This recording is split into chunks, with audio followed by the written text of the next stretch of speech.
Graça e paz, irmãos. Bom dia para você. E eu quero já agradecer todas aquelas mulheres e irmãos que estiveram envolvidos com o chá de ontem. Que o Senhor abençoe e recompense a vida de vocês por todo o trabalho e por todo o esforço aqui. Fiquei sabendo que foi uma bênção. Não estava aqui, né, porque o chá era de mulheres, mas fiquei sabendo que foi uma bênção. O único homem que estava aqui era o meu irmão. Ah, não, tinha mais um, tinha o Tiago também, que estava filmando, não é verdade? Eram os únicos que estavam por aqui durante o momento do chá, eu acho, né? Mas que bom.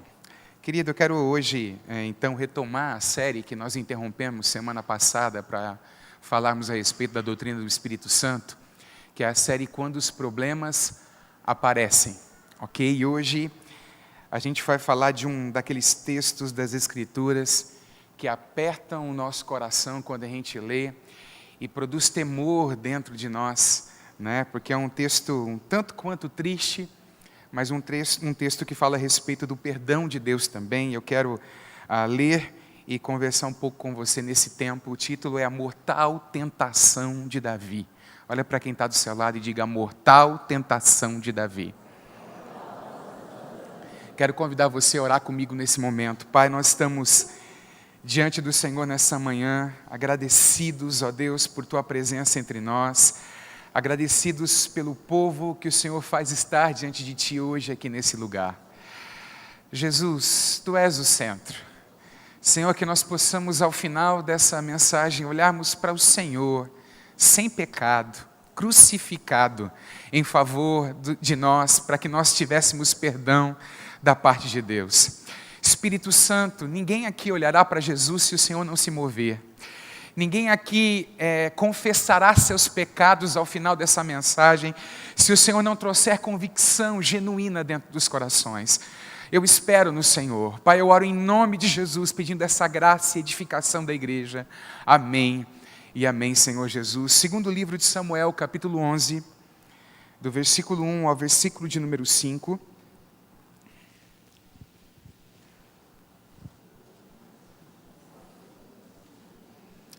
Segundo livro de Samuel, capítulo 11, do versículo 1 ao versículo de número 5. É muito interessante que se você ler os primeiros 10 capítulos do livro de 2 Samuel, você vai ver Davi crescendo, Davi vencendo batalhas. Você vai ver, por exemplo, no capítulo 7, Deus lhe fazendo uma promessa de um reino que era um reino eterno, e a gente se sabe que o Filho de Davi, Jesus Cristo, reina eternamente, não é verdade? A gente vê Davi numa crescente, um homem conquistando coisas, e de repente o capítulo 11 interrompe essa série de conquistas e de êxito de Davi, para trazer um dos capítulos, sem dúvida, mais tristes das Escrituras. Diz assim o texto, 2 Samuel 11, de 1 a 5, decorrido um ano, no tempo em que os reis costumam sair para a guerra, enviou Davi a Joabe e seus servos com ele a todo Israel, que destruíram os filhos de Amon e sitiaram Rabá, porque Davi ficou em Jerusalém. Uma tarde, levantou-se Davi do seu leito e andava passeando no terraço da casa real. Daí viu uma mulher que estava tomando banho. Era ela muito formosa. Davi mandou perguntar quem era. Disseram-lhe: a Batseba, filha de Elã, mulher de Urias o Heteu. Então enviou Davi mensageiros que a trouxessem. Ela veio e ele se deitou com ela. Tendo-se ela purificado da sua imundícia, voltou para sua casa. A mulher concebeu e mandou dizer a Davi: estou grávida. Quem era Davi? Eu acho que, se você já leu as Escrituras, você vai se lembrar que Davi, antes do reinado, e antes de começar a ter um relacionamento com o rei Saul, era um simples jovem que cuidava do rebanho do seu pai. Tanto que Deus, em um dos momentos, vai dizer: eu te tirei de trás das malhadas, se referindo ao fato de que ele era um pastor. E, no entanto, Deus encontra nesse jovem, nesse rapaz, um coração. E o próprio Deus deu testemunho desse coração nas Escrituras, um coração segundo o seu coração. Era alguém que tinha o coração segundo o coração de Deus. Deus dá experiências tremendas para Davi. Você conhece a história? Ele derruba um gigante, não porque confia na funda que tinha na mão, ou na pedra que saía daquela funda, mas porque confiava no Senhor. Ele derruba Golias. Ele cresce em Israel no amor que o povo tem por ele. A gente vai perceber no coração de Davi um coração que, mesmo sabendo que seria rei em Israel, não tem coragem de se levantar contra o rei atual na época, que era Saul. Embora tivesse 2 oportunidades de matar Saul, então confirmar o seu trono, ele não tem coragem de fazer isso. Ele não quer tocar, nas palavras dele, no ungido do Senhor. Era alguém amado pelo povo. Era alguém que reinava sobre Judá, mas também reinava sobre todo Israel. Era um homem de Deus, sem dúvida nenhuma, mas ao olhar para a história de Davi, nessa manhã, nessa introdução, eu quero considerar algumas coisas. Como é enganoso o coração humano. Olha para quem está do seu lado e diga: o nosso coração é enganoso. Nós não devemos confiar em nós mesmos, irmãos. Nós não podemos nos apoiar nas vitórias passadas, nas graças que o Senhor nos deu ontem, como se isso fosse licença para a gente viver e tomar a decisão que a gente queira tomar, como se Deus fosse apoiar todas elas, não importando que decisão tomarmos. Como nós precisamos entender que, no que diz respeito à nossa vida espiritual, nós não podemos baixar a guarda. As tentações são constantes na nossa vida. E, para usar as palavras de Paulo nessa manhã, aquele que está de pé, cuide para que não caia. Diga isso: aquele que está de pé, cuide para que não caia.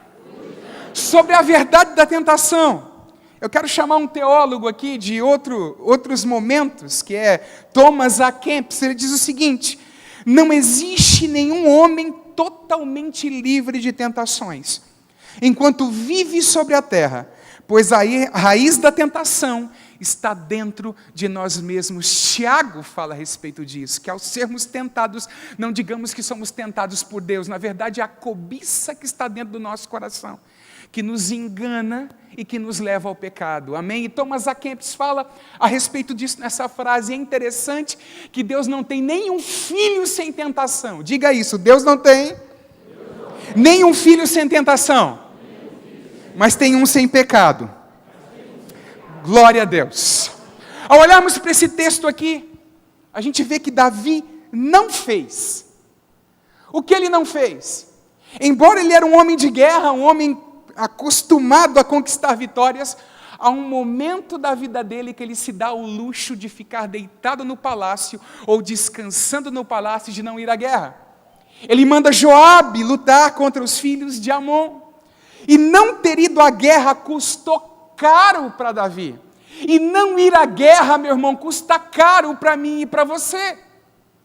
Quantos homens, quando pararam de guerrear as guerras do Senhor, quando pararam de lutar por suas famílias, quando deixaram de lado as batalhas, baixaram a guarda, sucumbiram e caíram em tentação, trazendo vergonha para o Evangelho de Jesus Cristo e trazendo vergonha para a sua própria casa.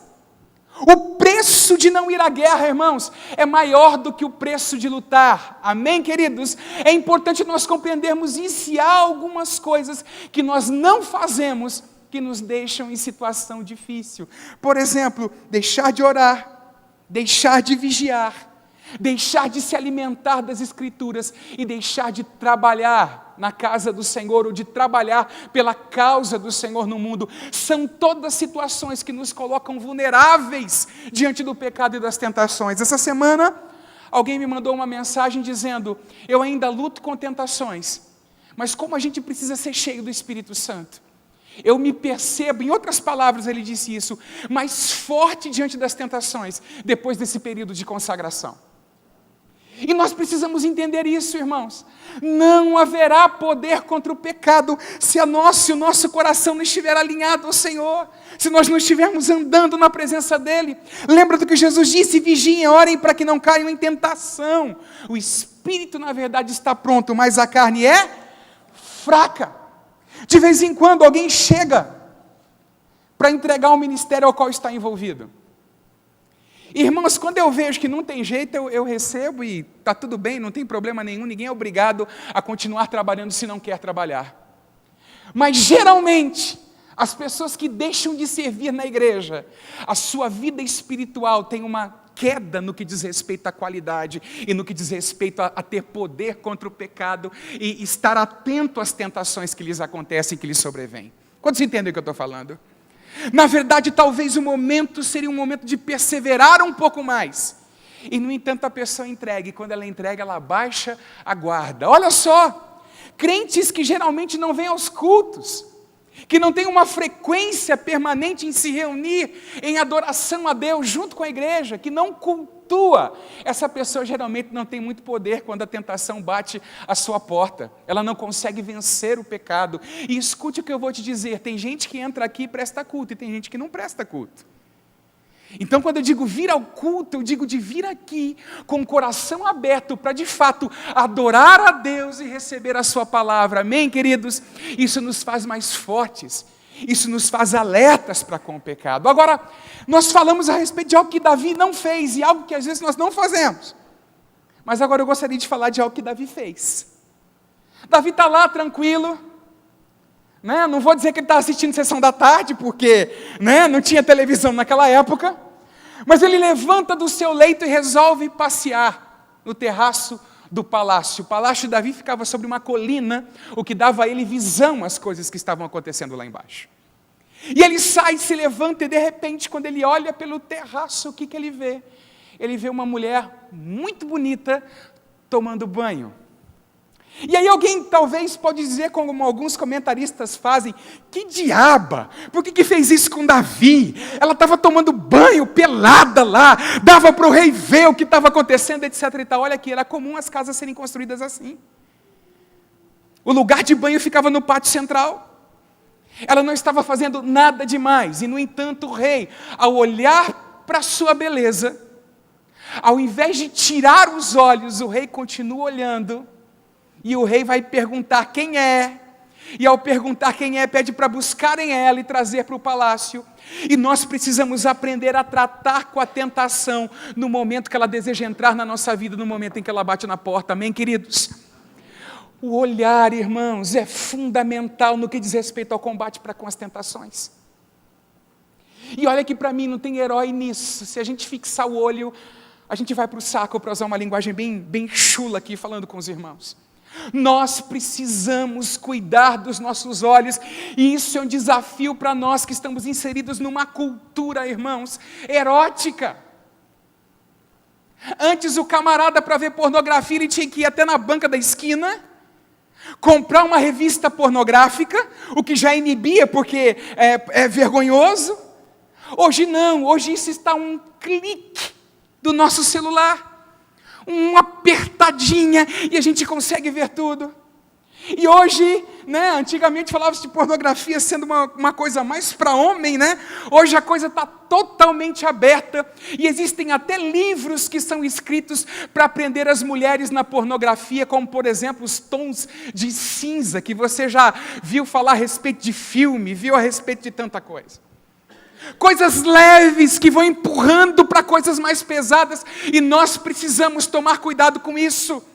Olha aí para o seu irmão e fala, toma cuidado com o Dr. Gray, fala para ele aí. Amém? Cuidado com isso. Cuidado com isso. Amados, Davi tinha olhos, certo? Certo. Tem como evitar de repente a coisa está vindo na tua direção, você não vê? Ou então o outdoor bem na sua frente está, você não tem como evitar. O problema é você fixar os olhos. Ou para usar o que alguns já disseram, a segunda olhada. Não é? Tira. Agora tem gente que faz assim, ó. E aí começa a se criar o quê? Um espaço para que o pecado cresça, seja consumado e produza morte. Quantos entendem o que eu estou falando aqui? Na verdade, Davi não teve a mesma postura que Jó teve. Lembra o que Deus diz a respeito de Jó no primeiro capítulo? O homem justo, temente a Deus, que se desviava do mal. E o texto vai dizer em Jó 31, fiz aliança com os meus olhos, como pois os fixaria eu numa donzela. Jó faz aliança com os seus olhos. Jó sabe que o pecado entra pelos olhos, principalmente o pecado sexual, e é dele que nós estamos falando aqui nessa manhã. Uma outra coisa importante, nós não podemos premeditar em como satisfazer o desejo lascivo. Olha o que diz Romanos 13,14. Mas revesti-vos do Senhor Jesus Cristo e nada disponhais para a carne no tocante às suas concupiscências. Se eu passar por aquela rua é problema para mim, eu evito passar por aquela rua. Agora o que Davi faz? Davi olha, aprecia, e quem que é? Quem que é a fulana? Quem é ela? E um comentarista disse de uma forma extraordinária, né, o escritor do livro, né, de uma forma extraordinária, só o fato daquela pessoa para quem ele perguntou ter respondido, é filha de e esposa de, deveria ter feito o rei dar o caso por encerrado. E no entanto Davi vai premeditando em como satisfazer a sua concupiscência carnal, manda buscar, se deita com ela, e ao se deitar com ela, despede, ela vai para sua casa depois de algum tempo. É óbvio que não tinha telefone no palácio, senão o telefone tocaria e diria, rei, estou grávida. Mas vem o recado, a mulher está grávida. E se não bastasse o pecado do adultério, se não bastasse o pecado da cobiça, o pecado que estava no coração de Davi levaria Davi a cometer outros pecados. Escute o que disse John Freeman. Nossos pecados sexuais não somente amortecem nossos corações, como também nos impedem de ser quem e o que devemos ser como homens, maridos e pais, a gente pode acrescentar mulheres. Devido a anos de tentações sexuais e pecados não abandonados, nossos corações negligenciados roubarão alguma coisa de todos aqueles que estão em nossa vida. O pecado rouba. Não é possível, irmãos, brincar com o pecado e sair impune dele. Alguma coisa ele roubará da nossa vida, alguma coisa ele tirará da nossa vida. Pecado tem consequência. Diga para quem está do seu lado, o pecado tem consequência. E aí o que acontece? Vamos chamar o marido da mulher. Vão lá, busquem Urias, tragam Urias. E Davi estava pensando em mexer os pauzinhos, para usar a linguagem que se usa no dia a dia, para de alguma forma ele escapar ileso do seu pecado. O marido dela vem da guerra, e quando vem da guerra não tem mulher lá, então ele vem desesperado, você está entendendo o que eu estou dizendo? Ele vai se deitar com a sua esposa, pronto, ela está grávida, é do marido, está tudo certo, está tudo correto, a coisa está cobertada. No entanto, Davi não contava com a fidelidade de Urias. Urias vem, Davi fala com ele, Davi manda ele para casa, manda até um presente do rei para casa. E Urias não vai para casa. Urias dorme junto com os servos do rei, na porta do palácio. Ao saber disso, Davi tenta dar um outro jeito, embeber do camarada. Manda o cara para casa. No entanto, Urias permanece ali. E da primeira vez, quando Davi pergunta para Urias, escuta, por que você não foi lá? Respondeu Urias a Davi, versículo 11 do capítulo 11. A arca, Israel e Judá ficam em tendas. Joabe, meu senhor, e os servos de meu senhor estão acampados ao ar livre. E hei de eu entrar na minha casa para comer e beber e para me deitar com minha mulher, tão certo como tu vives e como vive a tua alma, não farei tal coisa. Era um dos 30 homens mais poderosos do exército de Davi. E uma coisa fantástica que a gente olha, a hora que a gente estuda a história bíblica, é que Urias nem israelita era um estrangeiro convertido ao Deus de Israel. E aí Davi, para cobertar o seu pecado, porque um pecado leva a outro, se não for tratado dentro do seu coração, ele escreve uma carta para que Urias entregue a carta para Joabe. E quando Urias vai indo de encontro a Joabe, lá na guerra, ele não sabia, mas o que ele levava na sua mão era a sua sentença de morte.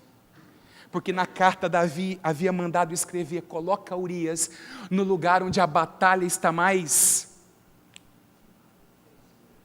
tensa. Obrigado. No local mais tenso da batalha. Coloca ele lá e falam para as pessoas que estão com ele de alguma forma deixá-lo lá, para que ele seja ferido em guerra e morra. Essa é a carta que Urias leva e entrega, irmãos, como pode um homem segundo o coração de Deus, um homem que viveu as experiências que Davi viveu, descer a esse ponto, irmãos. E escute, não há heróis nisso. Se nós não tratarmos o pecado no nosso coração, nós desceremos tão fundo quanto Davi desceu.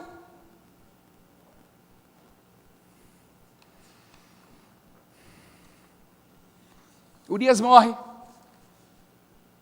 Urias morre na batalha. Chega a notícia na cidade. A esposa de Urias vai chorar durante alguns dias a morte do marido. Provavelmente o rei deve respirar aliviado quando sabe que Urias morreu. Manda buscar Batseba para ser mais uma no seu harém. Mas o capítulo 11 termina dizendo que aquilo que Davi fez era mal, foi mal aos olhos do Senhor. O tempo passa e eu quero que você abra sua Bíblia em 2 Samuel, capítulo 12, versículo 1.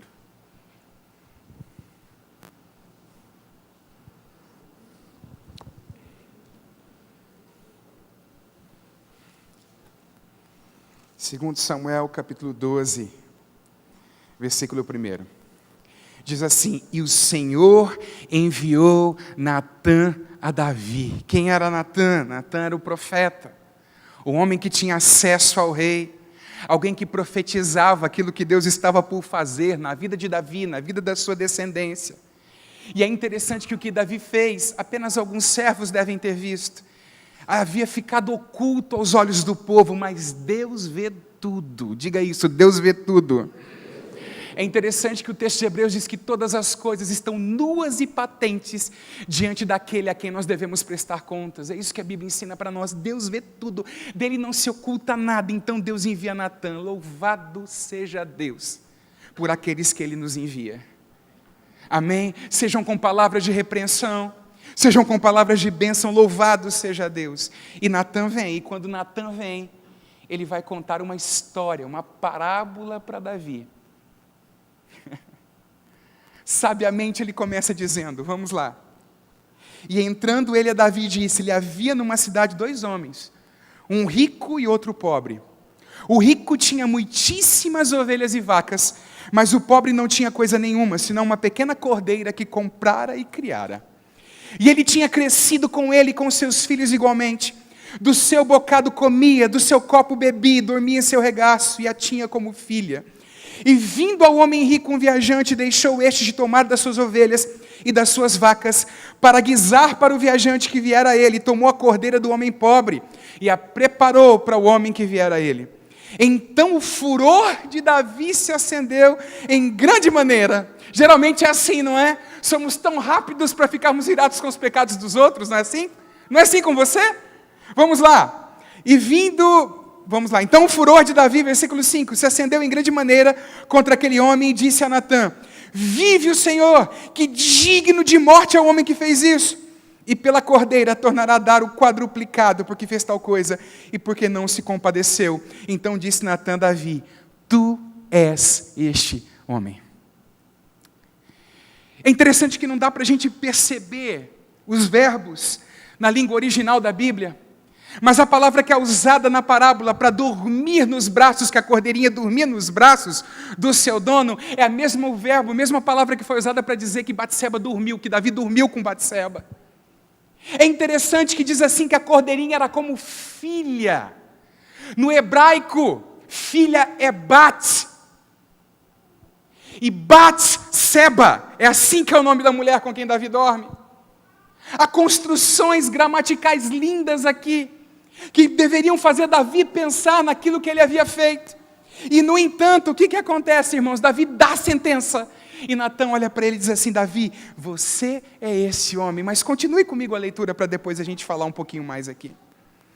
Então disse Natã a Davi, versículo 7, tu és este homem, assim diz o Senhor Deus de Israel, eu te ungi rei sobre Israel, e eu te livrei das mãos de Saul, e te dei a casa de teu senhor, e as mulheres de teu senhor em teu seio, e também te dei a casa de Israel e de Judá, e se isto é pouco, mais te acrescentaria tais e tais coisas, porque pois desprezaste a palavra do Senhor, fazendo mal diante de seus olhos, a Urias o Heteu feriste a espada, e a sua mulher tomaste por tua mulher, e a ele mataste com a espada dos filhos de Amon. Agora, pois, não se apartará a espada jamais da tua casa, porquanto me desprezaste e tomaste a mulher de Urias o Heteu, para que te seja por mulher. Assim diz o Senhor, eis que suscitarei da tua mesma casa um mal sobre ti, e tomarei tuas mulheres perante os teus olhos, e as darei a teu próximo, o qual se deitará com tuas mulheres perante este sol, porque tu o fizeste em oculto, mas eu farei este negócio perante todo Israel e perante o sol. Então disse Davi a Natã, pequei contra o Senhor. E disse Natã a Davi, também o Senhor traspassou o teu pecado, não morrerás. A palavra vem para Davi dizendo, Davi, eu te dei tudo. Eu te dei os reinos, eu te dei as mulheres de Saul. A gente poderia pensar, irmãos, o território de Israel nunca cresceu tanto na história de Israel, como quando Davi era rei de Israel. Deus concedia vitórias inúmeras para Davi. E no entanto, Davi se deixa levar e Deus deixa uma coisa clara para Davi. Eu perdoei o teu pecado, você não vai morrer. Mas as consequências do teu pecado, você vai precisar viver. E quem conhece a história de Davi, é interessante que alguns comentaristas bíblicos falam isso, né? Eles têm que restituir 4 vezes. E aí o menino que nasce de Batseba, o primeiro filho, morre. Mais tarde, Absalão vai matar, um filho de Davi vai matar o outro irmão chamado Aminon. Absalão vai morrer pela espada de Joabe, e depois, mais tarde, Adonias, um outro filho de Davi, vai morrer também. 4 cordeiros. 4 cordeiros. Se você conhece a história, você sabe que Absalão mata Aminon, porque Aminon se deita com a própria irmã. Presta atenção nos pecados do pai. As mesmas coisas acontecendo, as mesmas coisas se repetindo ali. Irmãos, eu tiro lições preciosas para o nosso coração desse texto bíblico aqui. A primeira delas é que Deus é misericordioso. Deus perdoa. Olha para o seu irmão e diz, Deus perdoa. Amém? A segunda delas é que Deus é justo. As consequências do pecado serão vivenciadas. E a terceira delas, irmãos, é que nós não devemos apresentar desculpas quando pecados que nós cometemos vêm à luz. A gente deve se apressar antes deles virem à luz e trazê-los à luz diante do Senhor, confessando a Deus e pedindo o seu perdão sobre a nossa vida. Amém, queridos? Agora tem alguns irmãos que desanimam às vezes, né? Eles pecam, de vez em quando a gente vê essa história na igreja. Peca, e aí um monte de gente fica sabendo. Infelizmente as notícias correm, e infelizmente essas coisas correm mais do que outras que deveriam correr. E aí de repente acontece de um irmão mais carnal olhar de uma forma diferente para esse irmão que pecou dentro da igreja. Está errado o que está fazendo, eu não estou dizendo que está certo. E aí a gente vê aquela pessoa que pecou toda cheia de, por que está fazendo isso? Né?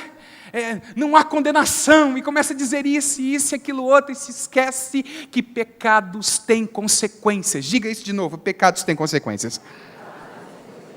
Davi confessa o seu pecado. Deus o perdoa. E aí Davi escreve o Salmo 51. Já leu o Salmo 51? Lembra lá? Cria em mim, ó Deus, um coração puro e renova em mim um espírito reto. Um pregador disse uma coisa muito interessante. Em momento nenhum, no Salmo 51, Davi fala homicídio, Davi fala adultério, Davi cita os pecados que ele cometeu, mas ele diz, cria em mim, ó Deus, um coração puro, porque no fundo, Davi sabe que o seu problema é um problema de coração. Que o seu coração já não está mais reto com o Senhor. Havia outros amores no seu coração, O desejo sexual ocupou um lugar acima de Deus no seu coração. E ele então diz: cria em mim, ó Deus, um coração puro e renova em mim um espírito reto.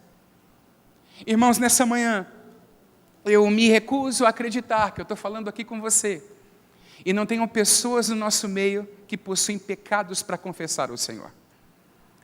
Algumas pessoas talvez vão ouvir essa palavra, ela vai entrar por aqui, sair por aqui, e daqui a pouco receberão juízo da parte do Senhor por conta disso. Outras vão ouvir o que foi dito, vão correr para a cruz, e encontrar naquela cruz aquele que é sem pecado, confessar o seu pecado a Ele e receber o perdão de Deus sobre a sua vida, e continuarão a sua vida, e serão homens e mulheres de Deus suficientes para enfrentar as consequências dos seus erros se elas vierem. Há esses dois grupos aqui nessa manhã. Eu espero que você esteja nesse segundo grupo. Mas concluindo a mensagem dessa manhã, eu quero deixar 4 coisas para você. Primeiro, pode colocar lá na conclusão: cuide do seu coração. E aqui eu não estou falando para você procurar um cardiologista. Quando eu estou falando cuida do seu coração, é da tua vida interior. Daquilo que está dentro de você, que você não conta para ninguém, mas você sabe que está lá e que precisa ser tirado daí. Peça graça ao Senhor. Peça perdão a Deus. Se a tua vontade já foi contaminada, porque isso acontece, irmãos. Quando nós começamos a nos entregar ao pecado, a nossa vontade é contaminada. Então a gente quer ir toda hora para lá, toda hora para lá. Peça nessa manhã para o Senhor lavar você, e Ele já está fazendo pela palavra, se você tem aberto o seu coração para o Senhor. Mas para que o sangue de Jesus purifique você, a tua vontade, as tuas emoções, para que você não fique ligado a essas coisas. Amém, queridos? Segundo, quando a tentação sexual vier, o que você tem que fazer? Fuja! Não tem herói nessa área. Eu me lembro nos primeiros anos da igreja, um camarada que tocava no ministério de louvor da igreja, começou a levar uma menina embora, se ficar sozinho com a menina, a gente já via, sabe aquela coisa assim que você está vendo que o peão vai cortar a mão? Você está entendendo, né? Não, imagina, comigo isso não acontece. Não tem herói nisso. Se você brincar com fogo da tentação sexual, você vai se queimar. Amém? Fuja, não faça como Davi, faça como José. Aquela a gente pode chamar de diaba, mulher de Potifar. Quando tenta levar José, o que José faz? José sai correndo, José foge. Amém, queridos? Então, quando a tentação sexual vier, fuja dela. Lembre-se de que Deus dará o escape. Terceiro, tem amigos dispostos a falar a verdade para você. Abra acesso na tua vida para ter pelo menos 1 ou 2 homens de Deus ou mulheres de Deus que vão poder chegar em você e dizer: vamos parar com a brincadeira? Vamos parar com a palhaçada? Você não está vendo que você vai se queimar? Que de fato seja um instrumento do Senhor na tua vida, para que o pecado seja arrancado da tua vida. Quantos entendem o que eu estou falando? Amém? Só que para isso você vai precisar ser uma pessoa menos orgulhosa. Quarto, lembre-se que Deus perdoa aquele que verdadeiramente se arrepende. Amém? O perdão dele é derramado sobre essas pessoas, o que implica que não vai passar a eternidade no inferno. Amém, queridos? Fica de pé em nome de Jesus. Pelo amém murcho da congregação, eu sei que tem gente que vai confessar pecado aqui nessa manhã.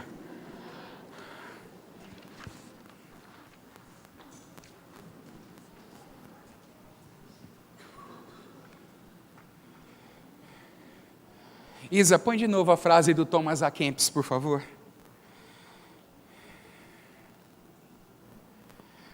Tá aí? Chapeuzinho feio, né, irmão? Eu não usaria um desse, não.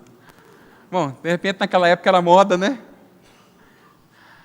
Não existe nenhum homem totalmente livre de tentações enquanto vive sobre a terra. Amém? Você vai ser tentado até o final da sua vida. É igual o caso do cara que chegou e disse assim, orou: Deus, joga todos os meus problemas no mar. Aí Deus falou para ele: então faz o seguinte, coloca um calção de banho. Nós vamos ter que conviver com ela e precisamos mortificá-la. Amém, querido? Pois a raiz da tentação está dentro de nós mesmos. Eu não vou chamar aqui à frente, uma porque a mesa da ceia está posta aqui, E outra também porque vou expor menos. Mas eu queria que você, que lida com a tentação sexual, você orasse ao Senhor nessa manhã, confessando o teu pecado, se você pecou. Se não pecou ainda, confessando a tua tentação, pedindo para Deus te ajudar. Amém? Pedindo socorro do Senhor. Procurasse alguém mais maduro na fé e dissesse, faz um favor para mim, me cobra toda semana por conta disso. Pergunta para mim, aí, como é que você está nisso? Essas coisas nos ajudam, irmãos, a vencer as nossas dificuldades. Amém? Curva a sua cabeça e fale com o Senhor se você precisa confessar pecados nessa manhã.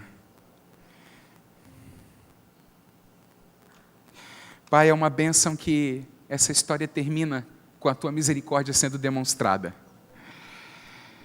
É uma bênção que nós temos o perdão dos pecados por conta da obra que Jesus Cristo fez por nós naquela cruz.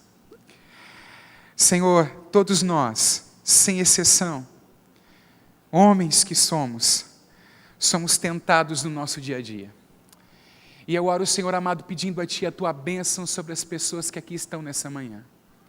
Pessoas que talvez agora confessam pecados ao Senhor, porque não têm guardado seus olhos, porque não têm guardado o seu coração, porque têm se aventurado em conversas que são conversas que falam a respeito de sexualidade, coisa que não convém a santos. Que o Senhor abençoe os Teus filhos. Que a Tua graça nessa manhã liberte pessoas que aqui estão. Senhor, em nome de Jesus Cristo, nós sabemos que o Senhor tem usado de misericórdia para conosco. Que o Senhor ajude cada um aqui a tomar a decisão que tem que tomar, a romper com quem tem que romper. Em nome de Jesus Cristo, eu oro pedindo essa graça do Senhor sobre o Teu povo nessa manhã. Em nome de Jesus Cristo é a minha oração. Amém e amém.